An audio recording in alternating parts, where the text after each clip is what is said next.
Monday, you beauty. My name is Van Puchert, and this is Finding Frequency. Beauty, for a couple of reasons. Because I'm peering out the window. I've actually left the windows open, so you might hear the noise coming through the microphone, but it's pouring down, and it's welcome relief. It's like I'm back in Africa. It's searingly hot here in Poland. And then combined with this humidity, green lushness, it can become quite stuffy here in my little home office. And then what makes this day even better is that for the first time, and I lie not, in the last, let me think about this, I think since April, maybe even before April, I have not had a decent cup of coffee. I'm talking about a non-McDonald's based coffee. And believe me, I'm appreciating the McDonald's coffee, and I know, I can see you judging me. I know who you are. But I had a decent cold brew today. Man, I can tell you what, I really appreciated having that cold brew.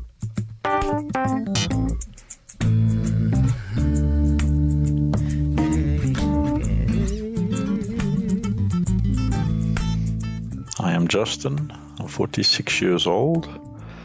I am from Vanderbijl Park, and these days I live in Edenvale in South Africa. I met Werner Puchert in high school. We were in high school together, late 80s, early 90s. We also went to the technical college together, tertiary degree after high school, or tertiary qualification after high school. Werner was doing art, and I was doing computer science. And we became better friends during that period of time. And the shared interest in motorcycling, heavy metal music, alternative music. And I think the growing pains of becoming adults, and that's shared experience. COVID-19, what can we say? Back in February 2020, it was this distant, somewhere else issue in the world. We had a sense that it would be coming. As the news sort of rolled in, it became quite evident that this was not just a SARS or a minor outbreak, that there was going to be parallels between COVID-19 and the Spanish flu of the 1918s, etc. And here in South Africa, if you travel to old towns, you will find graveyards of the 1918s, of the Spanish flu. And knowing that and knowing what's coming and how serious it is, I think the first sort of emotion and reaction is that I can't stop it. It's going to come here anyway. It's going to come and change our lives one way or the other. Either by taking away people we love and know, changing how we would be allowed to move around, what would be accessible to us. And that to me is the change, is that these things that are happening in distant shores quickly move across the world and quickly show us our fragility, how quickly we fail to respond, and how quickly we run into troubles. Personally, I found it very hard with the lockdowns here in South Africa. They're fairly severe in my view. The schools have shut down. There's gradual openings happening. We've got children at home looking for something to do. They're bored, they're frustrated. Relationships under strain because we're in each other's face all the time. And, people say, well, this is the new normal, but it's not normal. It's chaotic. It's weird. The government will come out and try and announce measures that will open up the economy, that will ease things, and not really hearing the news of getting into control of the virus. And so the news coming from the outside is generally just negative, or, it just puts one in dismay. And I've learned about myself during this time is that, you think you're the rock, you're the solid person in the household, you're the dad.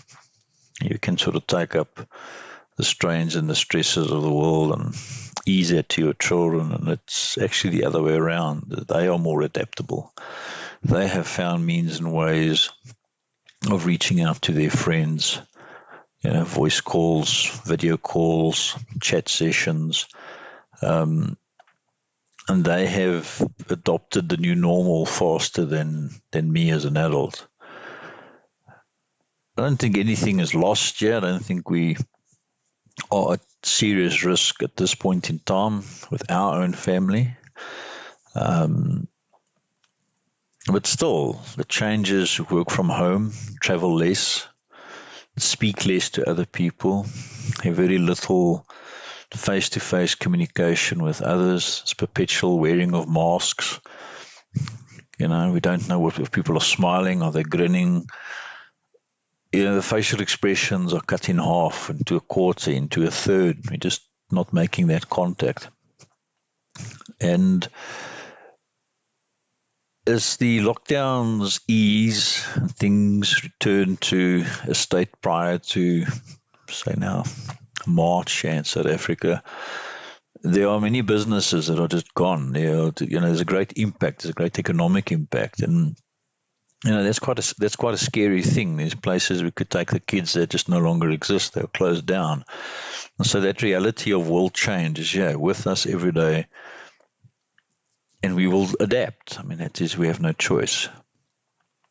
And so, sort of closing, I think the greatest thing for me right now is to find ways to remain sensible, common sense, take it easy, wait some of these things out.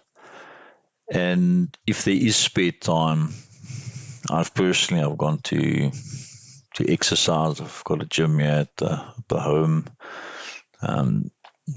keeping myself a little bit busy and trying to connect better with my kids, since I can spend a bit more time with them. And new routines and new practices in the family are emerging, and they would not have come under other conditions. And that's all. Thank you. Thank you, Justin. I must say, it feels like eons ago since we've been trekking around Vanderbijl Park and chasing heavy metal music. Good times. And now we old farts are trying to survive a pandemic. Go figure. One thing I appreciate what Justin spoke about is adapting, and the point about kids adapting quite fast. And I must say, if I look at my little Francie, my little 3-year-old, I don't think he's got a clue what's going on. The only thing that he knows is he's having a good time with the family, and he gets to spend time with his old grumpy dad and with his mom much more than he would have in the past. The other thing I would say, though, and I touched on this a little bit in the previous rambling over the weekend, is that I think what is really important, and it came up again in the conversation today, is that because we are now a little bit older and I think tend to change a little bit slower, we need to make sure that we get out of the way of the people who want to make things change and people who want to adapt. Let us not slow them down. In fact, let's give them a helping hand. It's not about acceleration. It's about adapting faster. So are you busy adapting, or are you helping someone to adapt? And as always, thanks for listening.